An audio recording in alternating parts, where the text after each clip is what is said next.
Hello and welcome to my view from the piano bench. We do this on Wednesdays at 7 p.m. typically here on my Joel Holt's Notes YouTube channel, in addition to Piano for My Friends on Thursday evenings. Thank you to those of you who support and encourage me through the links you'll find on the support page of my website, and you'll see a link to that page in the video description below. This in effect sponsors these videos. There is no other monetization. And thank you for your consideration if you haven't looked at that before. And that link just takes you to my website in general. If you haven't visited it, look around. I need an organ and a baseball park right now. So on Wednesday evenings, I tend to take topics and run with them. And had a thought, this is probably TMI. You know what that means, right? Too much information.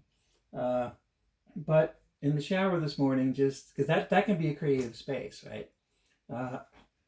Just thinking about a direction to go, because I knew I was going to try to record this today. And maybe I go back to the very basics, the very beginning, like the first piano lesson.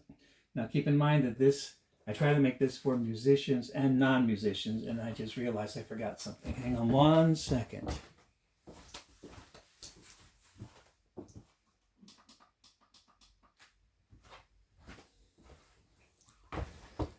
Sorry about that. Story of my life. Hang on one second. That's it. Wow, that's the title of the book I'll write someday. I always thought it was everything I ever needed to know in life I learned at the piano. Maybe I have to write 2 books. Actually, I threatened to write 1,000,000 books, but I'm off to a good start today because I'm all over the place. But that's actually the place that works best for me.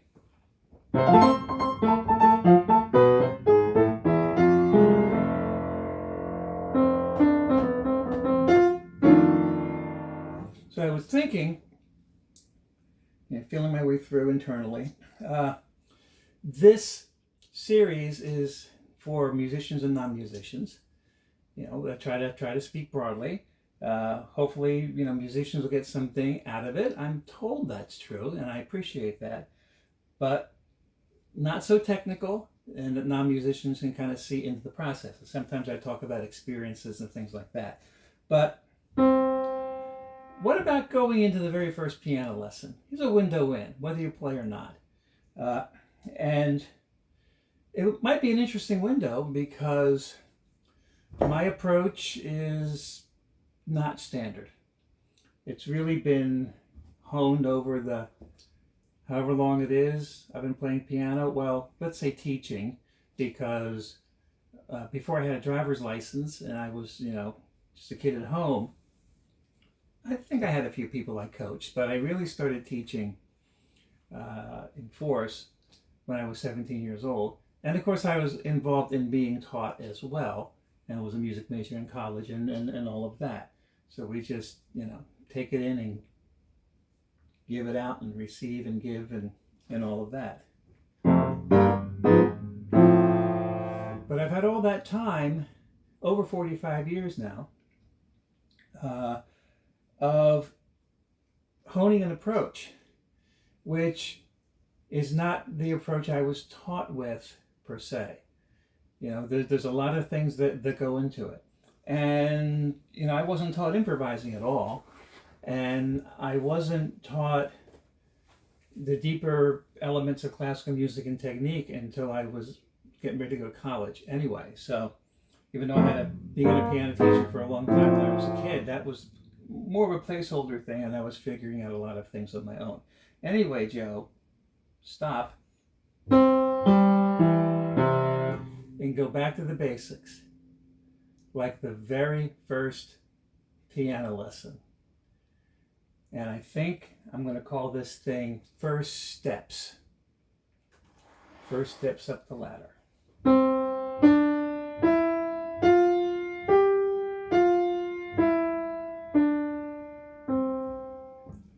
If you've ever sung in a choir, and I'm not going to attempt to it because you probably will turn off the video.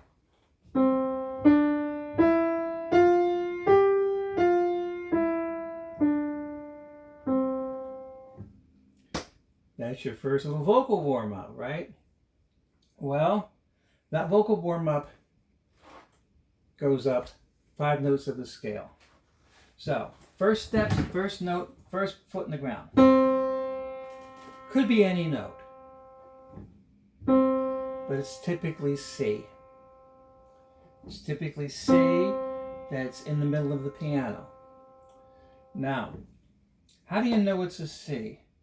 And here's an outlook, and I've said this on these videos before, but I've never heard this said anywhere else, this way anyway. But what's the purpose of the black keys? Well, the black keys are for the sharps and flats, and they're the altered notes, and the real notes are the white keys. Not really. In an organizational sense, you might say that. But the real purpose of the black keys is to sneeze.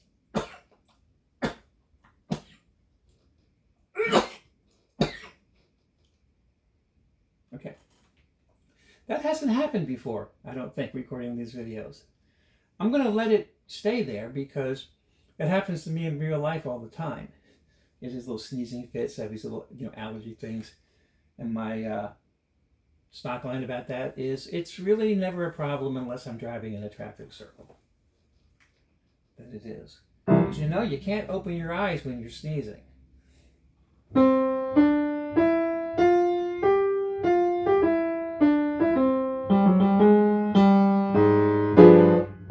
So the reason for the black keys is simple.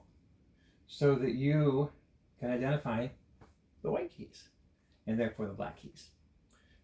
The black keys provide the roadmap, because if there were no black keys, how would you know what anything is? You'd have to put a sticky label on it. Oh my goodness! Don't talk to me about little sticky labels that you put on keys with the letters. Not because they're sticky. That's another thing. But because they're letters. So, when you're playing music, and by the way, these larger esoteric concepts really need to be underlying what's presented to beginners. And it typically isn't, especially young children. Now, young children, you're not going to have a philosophical discussion with, but you can still present things in such a way that the windows are left open for the breeze to come through, rather than the whole thing being sealed and airtight and perfect and sterile and disconnected from the outside world and all of that. No.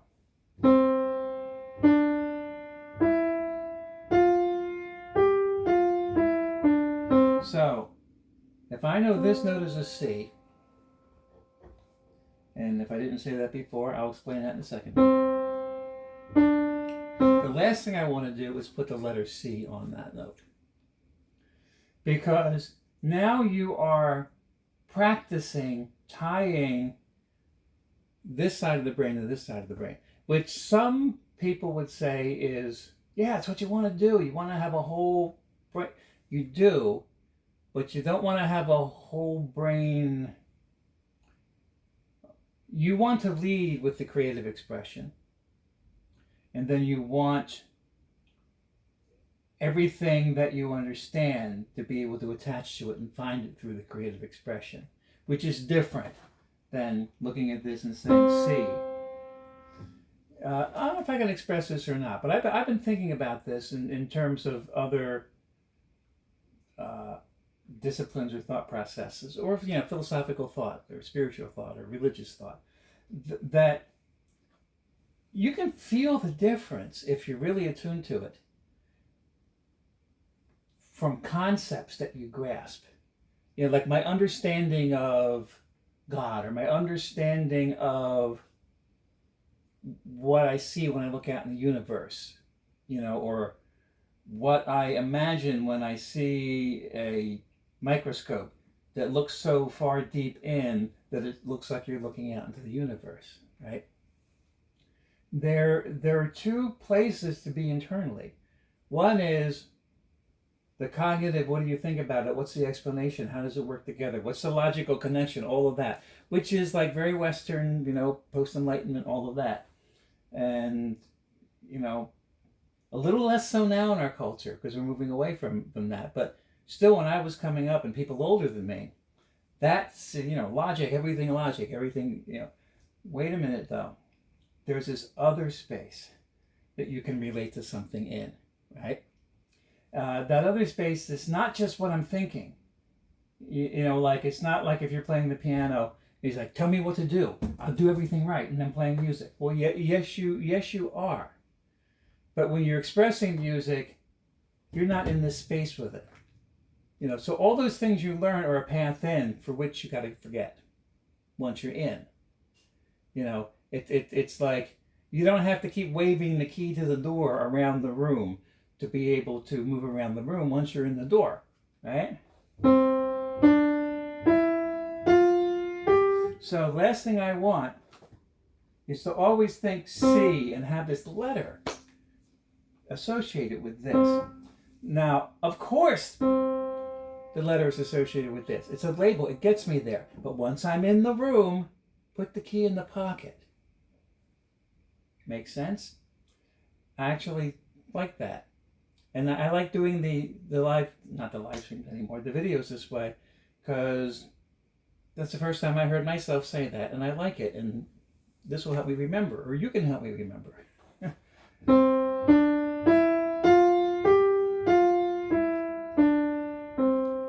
Right.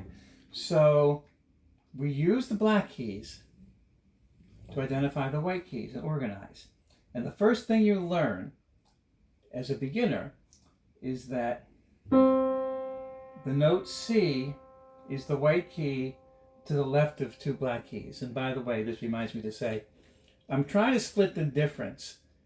Typically, lately, I've been bringing the phone camera a lot closer, so you don't see much of my hands, because I'm just talking, and I don't feel like I have to project and talk loud, and then further back for piano for my friends. So I'm trying to split the difference and trying to remember to project a little more. So hopefully you can hear me. So, the note to the left of two black keys. And probably most everyone who's watching this knows that, right? If you didn't know that, then you can go to a keyboard or a piano or an organ or something that's set up with these alternating 2 and 3 black keys and find a C to the left of every 2 black keys. And if you have an 88 key piano or keyboard, the very top note is also a C, which more sounds like I, drop my piece of silverware on the marble tile. Anyway.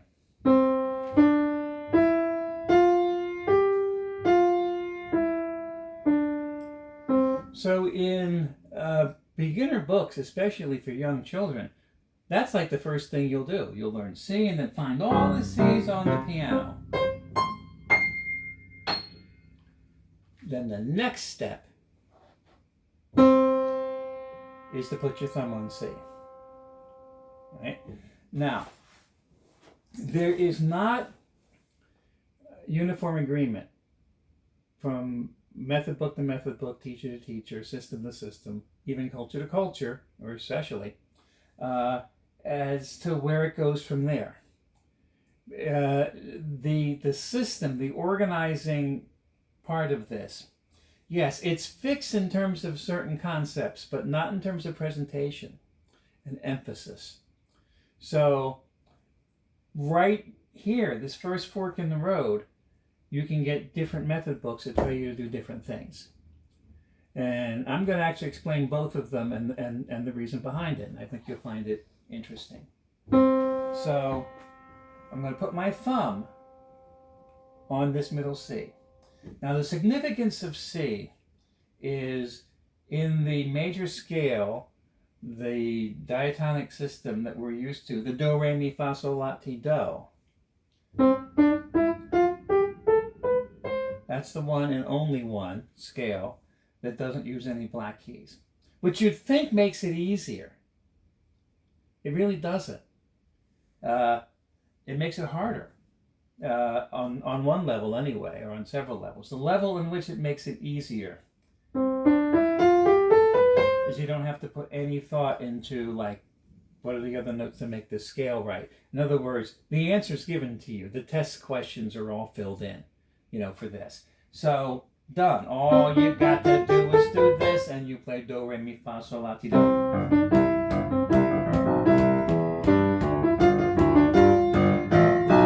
Right?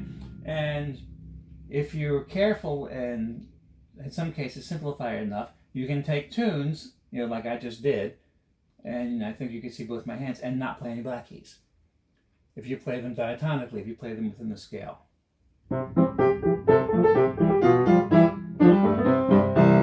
Okay?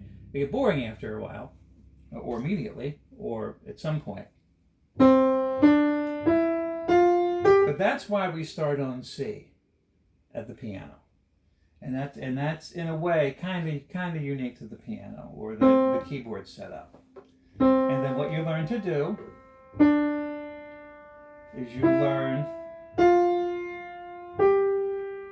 to place your hand so that you're covering 5 notes with 5 fingers. And remember the fingers, which can be confusing to a guitar player. This is, I'm pretty sure, I could be wrong, but I think this is number one finger for a guitar player, because thumb's not over here, but on the piano this is 1, so it's 1 finger, 2 finger, 3rd finger, 4th finger, 5th finger. So here's something interesting, and again, just to be interesting, and hopefully it is. When you do this to your hand, look at the different lengths of the fingers from the perspective of how far they go up.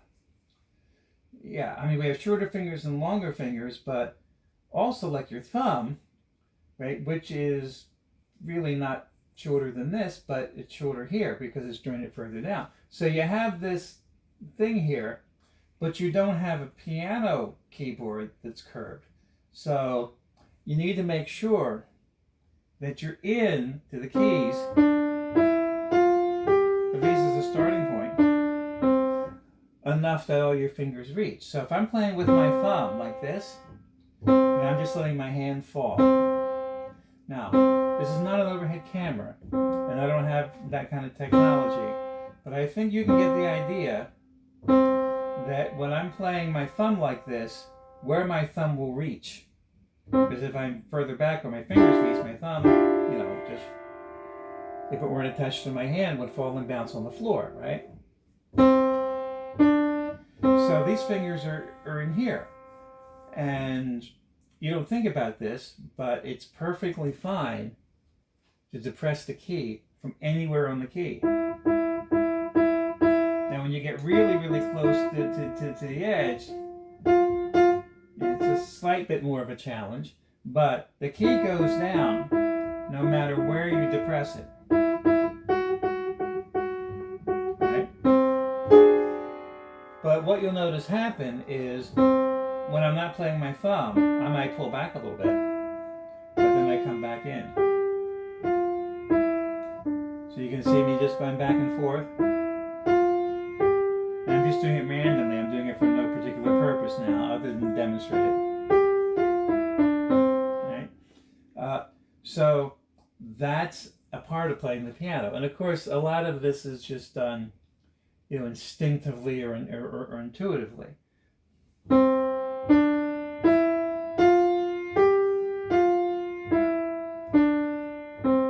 So that's your first little 5-finger exercise. You're playing 5 fingers on 5 notes. Now, when you tell a beginner child, okay, take your thumb Take your one finger, you know it's one now, put it on middle C, you know where that is, and they pretty much always do this. They make a fist. Right? And then, of course, what? Now what? You're going to play, or they do it like this. You go, okay, me. And I say, how are you going to use your other fingers? And then sometimes, with a young child in particular, it's not necessarily obvious that you're going to do this. And you come up with some different funny configuration. So from the very beginning, you have to kind of break cultural or just, circumstantial habits, like making a fist or okay or whatever, and create new ones. And that first new habit is that your hand looks like this. And actually, for beginner students, sometimes just that is something you can stay at for a while and you can get a lot of mileage out of. Playing the piano, or practicing the piano in particular, is looking at many specific elements that are happening all at the same time. When you're practicing, you want to look at a specific element. You decide what element you're looking at. So, for example, and I'm going to introduce a few topics that I'm not going to go into necessarily in depth here, but I may do that later, but just briefly to make a point. So, let's say I'm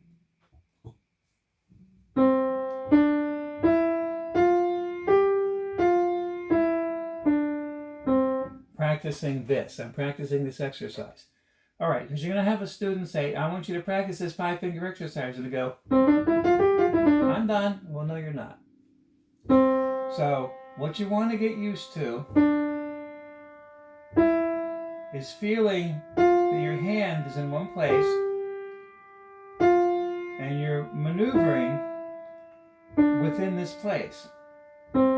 So if your hand is in one place, do you have to look at your hand? No. That's the very first step to detaching visual fixation to playing. You don't want to do that. And with regard to the black keys, one of the phrases I'll always use, and again, I've not heard this used, but maybe other people will pick it up, or maybe other people do use it. I call the piano a braille instrument. Because really, I close my eyes, and how do you know where the white keys are? How do you know where everything is? There's those 2 black keys. There's C. And there's 3 black keys, and there's F. So, and not taking anything away from blind pianists, but the idea of playing without looking is, or should be, a characteristic of every piano player. Now, there are times if you're doing like strat piano and you're doing broad leaps and stuff, it helps to look, But as far as just feeling your way around the key, oops, I did something that I haven't talked about yet, so let's not do that. So we're making first steps. And the reason I use the word steps is because we consider the distance between a note that's labeled with a particular letter and then the adjacent note that's labeled with the next letter a step. So this is like a theoretical organization, semi-math thing about music now. So if we are progressing up in steps, and we consider there are 2 kinds of steps, whole steps and half steps. Now steps and skips, which aren't steps, are like the kind of semi-entry level way, not entry level, but one level of one way of categorizing what we call intervals, distances between notes. But then you have the interval classification system that gets more specific that we'll get into later. But we talk about steps. There are two kinds of steps. We won't worry about them right now. Just know that whenever you progress up a scale, whenever you progress in steps, whenever you go do, re, mi, fa, sol, la, ti, do, right? Oh boy, I shouldn't sing. See, I need auto-tune. I need to go back and fix that. Of course, we won't call that singing, and that'll fix everything, right? We are progressing in consecutive letters. That's important to be able to stay organized in music, to have consecutive letters as you progress in steps. Now, that's going to create things down the road like double altered notes, which like why would you call something in a G double flat? Why wouldn't you call it an F? Of course, if you don't know about flats and sharps, don't worry about it. But it's like, why wouldn't you call something the simplest thing you could call it? Because there are different labels we can give the same thing. And that's because of the organization. That's because you want to express step intervals in terms of consecutive letters. So every scale, every do, re, mi, fa, sol, la, ti, do starts on a letter, and there could be flats or sharps attached to the letter, altered up or down, a half step. We didn't get there. The key of C, that's the only one with no flats or sharps, just straight letters. But you attach the alterations to guarantee that we're always going up in consecutive letters. It's vital, it's necessary for the organization. So, first steps.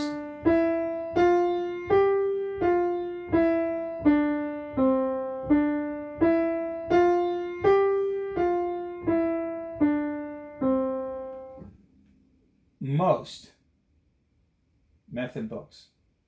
There are some outliers in pedagogy, but most, probably everything that you would find if you shopped online. I was going to say in a music store, but what's that, right?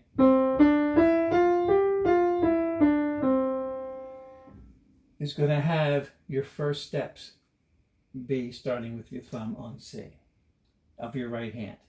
Now, we're still in the first piano lesson, unless you're dealing with a 3 or 4 year old. Then you work your way up to this.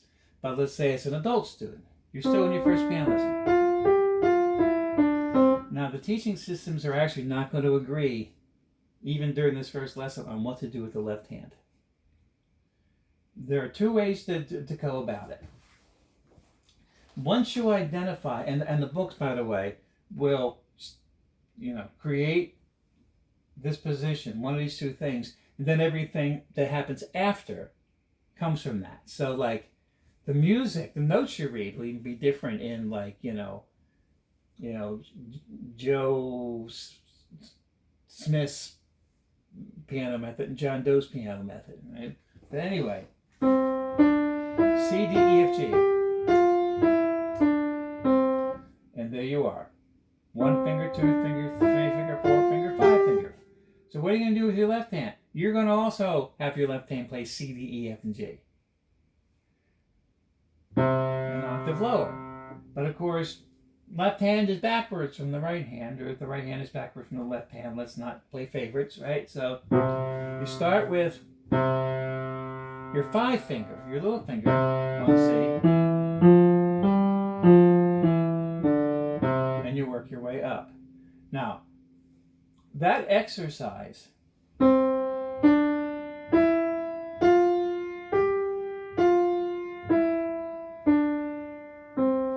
can be used to practice a number of things. And an important thing to practice, which should really be given to the student at the very beginning, is controlled articulation. Meaning,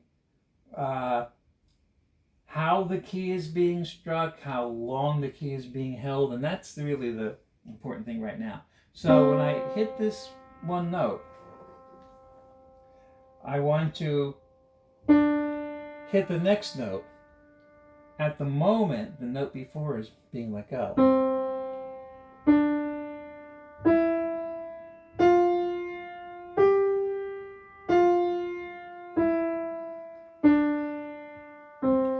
And you don't really get a sense of it. I didn't portray it as well as I could.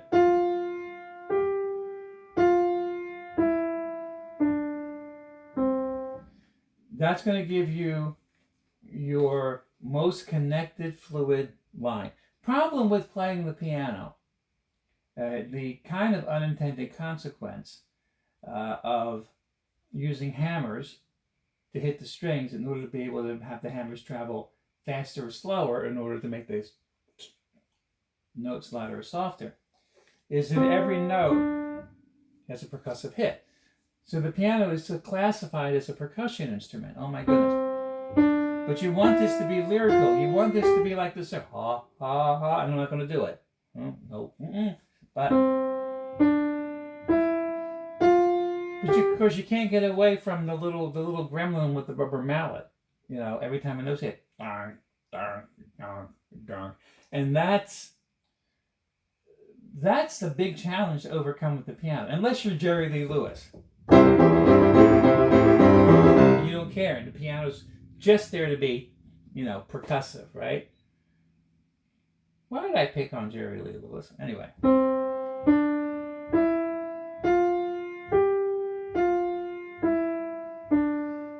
So, like, one of the things that you can practice, and I don't get into a big explanation of the word legato with the beginner student necessarily.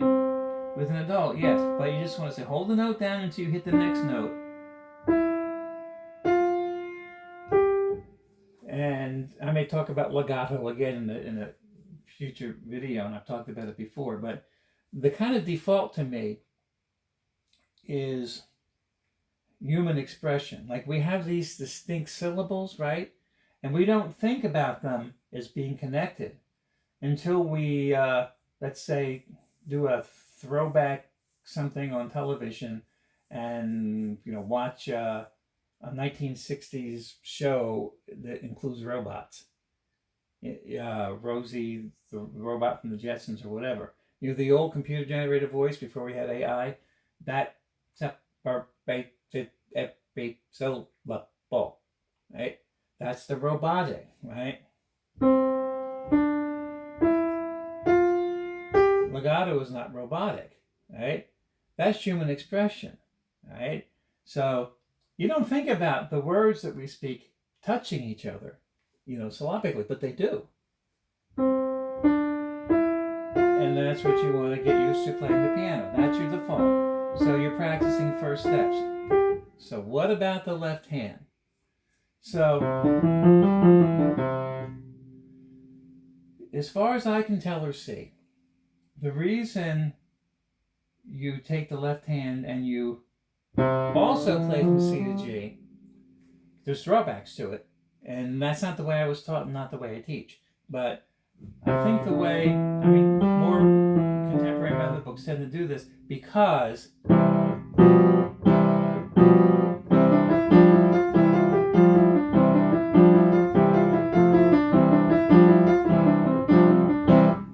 you can form chords right away. Simple, basic chords. Those chords are just formed by rote. And you're not really learning the chords per se. You're learning to remember to press certain notes with certain labels at the same time, which is what you do. But again, the danger is that you just ingrain that so much in the mentality that the piano student who becomes very fluent years later says, I can't improvise. And it goes, of course you can't, because all you're doing is thinking about what things are called, right? And if I'm thinking about like the labels of something, and I'd have to, let's say, spell every word that I'm saying as I'm saying it, I would get so confused. Because then speaking would be about how the words are spelled, right? Or what the individual letters are. No. So hopefully that makes sense. You want to be able to let go of those things in creative expression. So that's one way of left hand doing first steps. But it also kind of relegates the left hand almost immediately. We're playing groups of notes instead of playing melodies. The groups of notes with the chords can come later. You want the left hand to be as fluent as the right hand. And any piano player who's right-handed, including me, that's not the case. And the left hand lags behind the right hand. So why would you give it less experience right off the bat at doing what it can't do very well anyway, right? So the other option, the other place to put your left hand is to share middle C with your thumbs. So let's say you have access to a piano keyboard and you've never played piano. Put your right hand thumb on middle C and do that. Put your left hand thumb on middle C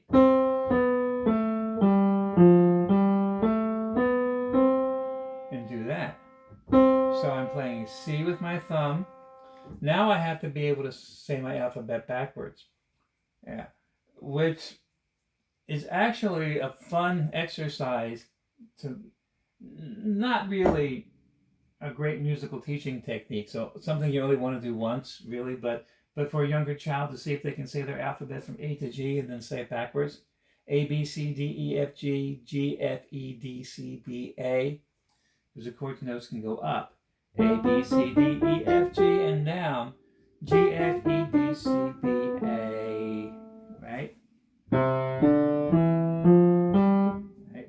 Anyway, but now I need to go down in letters to go this way on the keyboard. And some people stay confused with that for a long time, by the way. That this direction is down, notes get lower.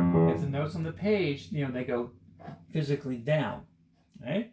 And then as you go this way, you're going up. The pitches are getting higher, the notes on the page physically move this way. So that's not a given for everybody. So we all have our own particular challenges. So now, 5 fingers for 5 notes.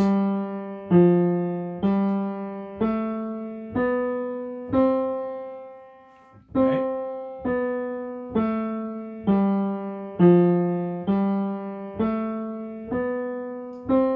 And I'm watching myself do something that which tells me I should point it out right now.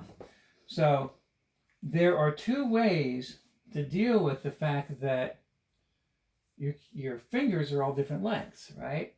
And you don't want to twist your wrist and do all that stuff. That's way bad. And one way is to move in and out. The other way, which my left hand just did instinctively, is you take your whole arm and you angle it. So if I angle this, now with the exception of my thumb, angling it to a certain extent kind of evens this all out and makes them all strike the key in kind of the same place.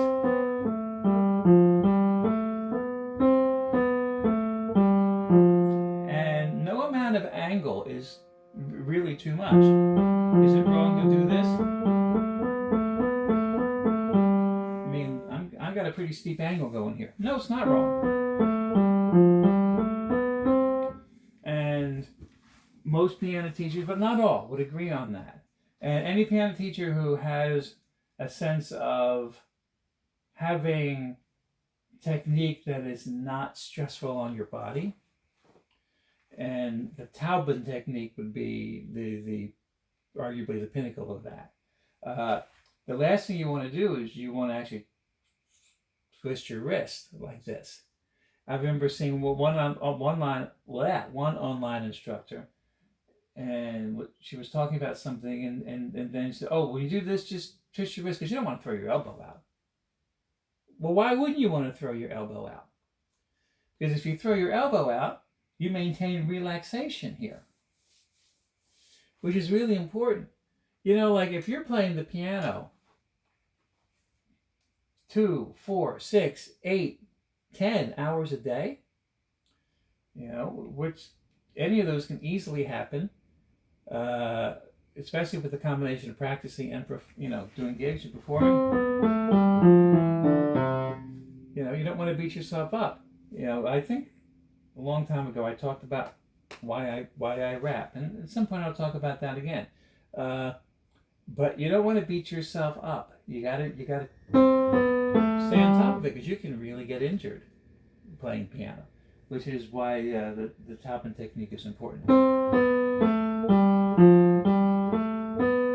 So there we go. I have first steps.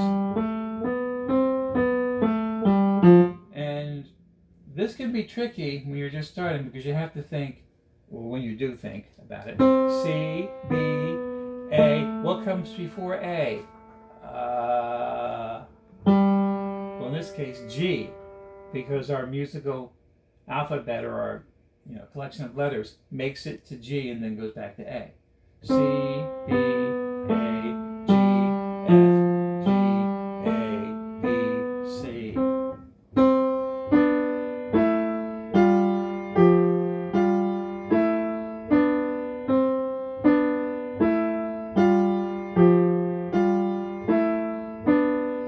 What did I just do?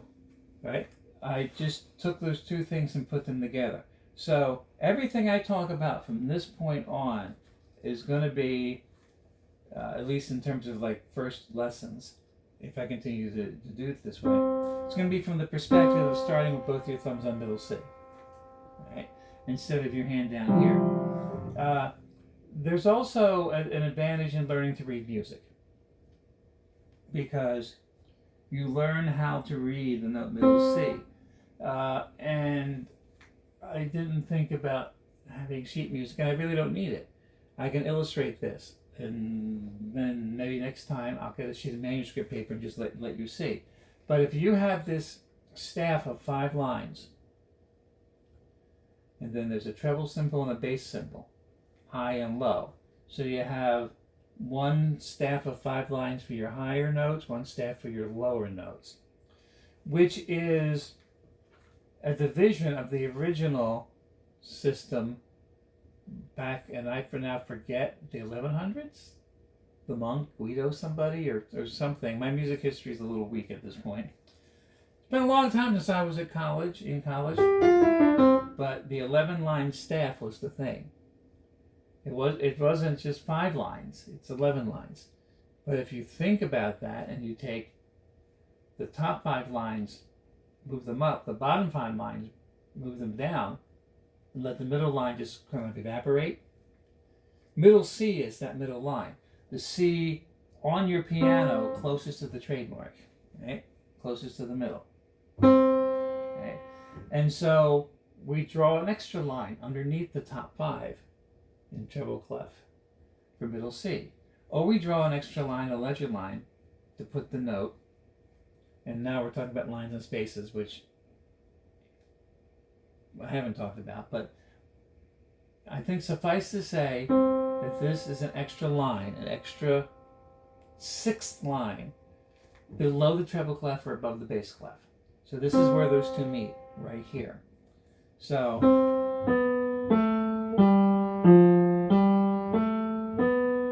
there's middle C being played as a low note in conjunction with a melodic passage that goes down and up, which, by the way, does not sound as good as this. Because this, let's say, I'll start here, is not do, re, mi, fa, sol, la, ti, do.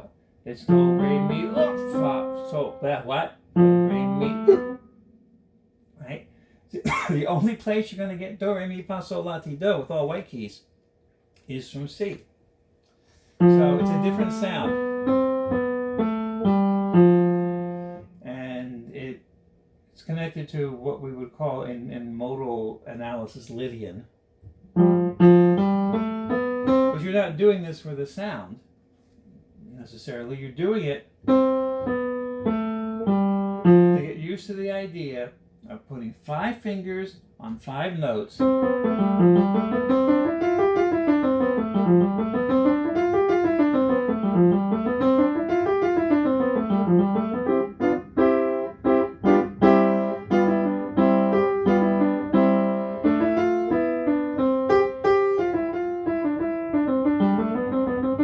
Right? And there's a lot you can do with that initial hand position.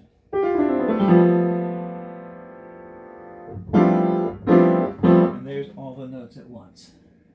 Oh my goodness. All right.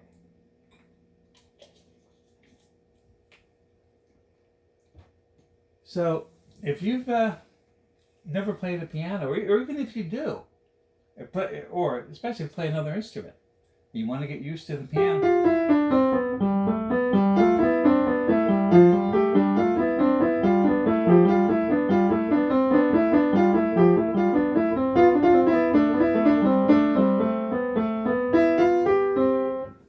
Now, free playing like that, once you're used to it, is moving positions, incorporating black keys, all of that happens, right?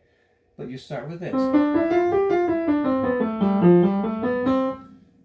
But there's one big little issue in your first steps, and that is your body symmetry related to two-hand coordination.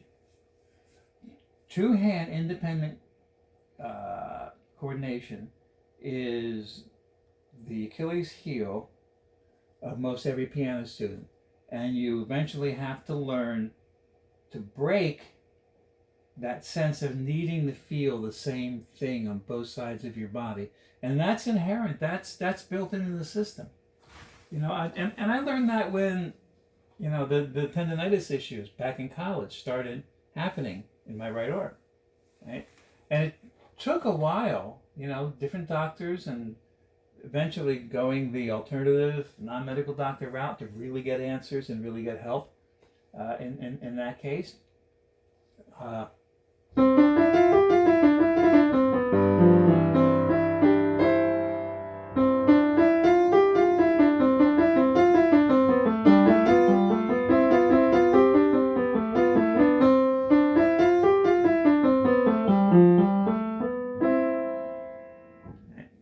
But, and now I actually forget where I was exactly going, but I was talking about two-hand coordination, which is why it's so much easier to play with two hands. Oh, I know what I was talking about. That when you feel something on one side of your body, you want to feel it on the other side. And that was made real clear to me when this started happening to me in college years, or even pre-college. And one of the things it affected and kind of made go away for a while is my bowling habit. You know, and if you know that, and this is kind of anomalous or weird or just paradoxical. There's this art side of me, and there's this side of me that wanted to be a professional bowler when I was a young kid.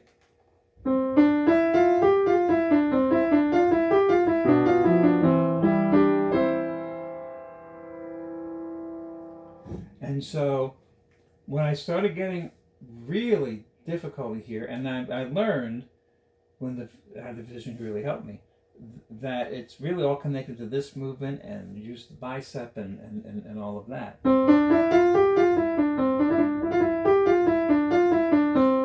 So, you know, I needed to, you know, give my right hand a break. And the bowling just did not help it at all, right? So I got myself a left-handed ball drilled, right? And I was never very good at it, but I kind of made it work a little bit. And started bowling left-handed. It wasn't long before I started experiencing, to a lesser degree, but the same symptoms in my left arm. What's going on? And how it was explained to me is you have this, you know, and of course I'm not using the verbiage as it was explained to me, but it comes down to your body feels things in symmetry, and it's going to bring what's on one side of the body to the other. to some extent, in some way. So when I'm playing this, my right hand is not feeling C, D, E, F, G. It's feeling 1, 2, 3, 4, 5 fingers, all right? So if my right hand's doing this, my left hand wants to do this.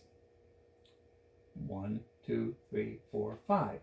Now, if I were playing the same notes, let's say I pick my 5 finger and I put it on this C down here.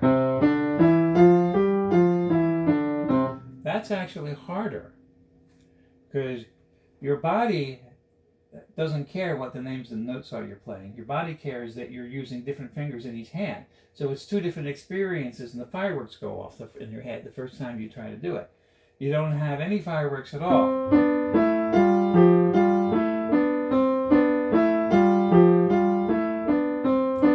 do it like this. In fact, playing with two hands is as easy as playing with one if the same fingers are being used. So now we're in the lane of teaching piano to a beginner and choosing the path of having your first hand position in your left hand start with your thumb on middle C, just like with your right hand.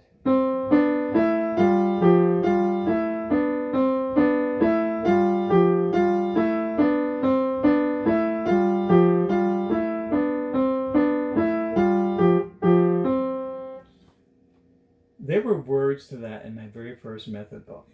Peter, Peter, pumpkin eater, had a wife and couldn't keep her. Put her in a pumpkin shell and there he kept her very well. Right?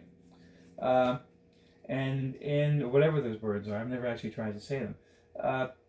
And in the initial method book, I was 7 years old when I started piano lessons for real, but I played toy instruments from like year 1, right?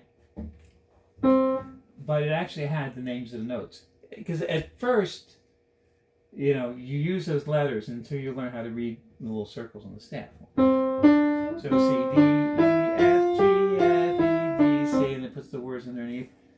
It didn't tell you to mirror it in your left hand. But it wouldn't be any harder.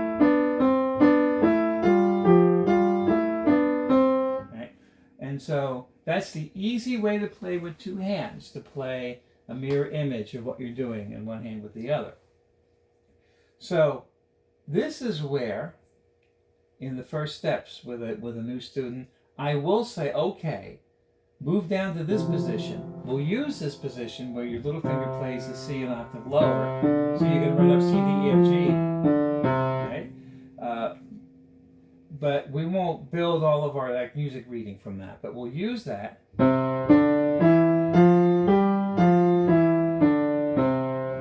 And even something that simple, you recognize the first time you do it, you have to put a little more effort into it. Because you got little sparks flying between your hands because they're saying, no! Which hand is leading? You know, which hand is following? Is this hand leading? This finger's being played. I want to play this note. And in fact, that kind of thing will happen with beginner students, where all of a sudden, you know, if your concentration lapses a little bit, then one hand is following the other or mirroring the other instead of, you know, complementing.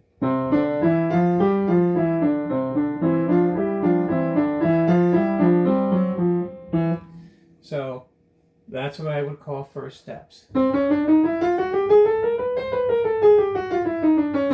Those are other steps, and that's different. And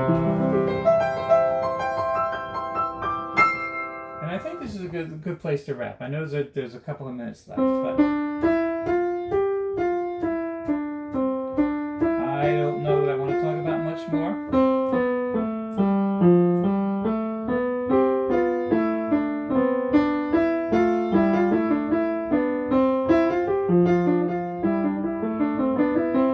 So let's just say this. If you don't play piano, but you want to challenge yourself with something, and you have access to a piano or a keyboard, always ideally a piano, but keyboard if not. You can do this. Put your two thumbs on middle C. Just fan out.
So I just let myself go, and of course, once I've left the safety and security of this place, it may look like I just ventured into the wilderness, but the sensibilities that I learn and practice starting here are the ones I carry with me as I move around the piano.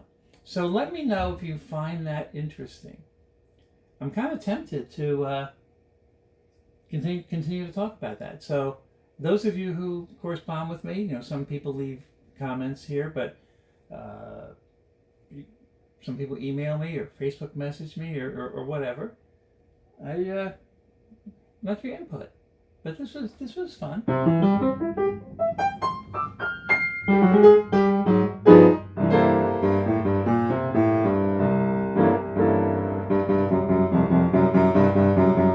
Stop. See you soon. Thanks so much.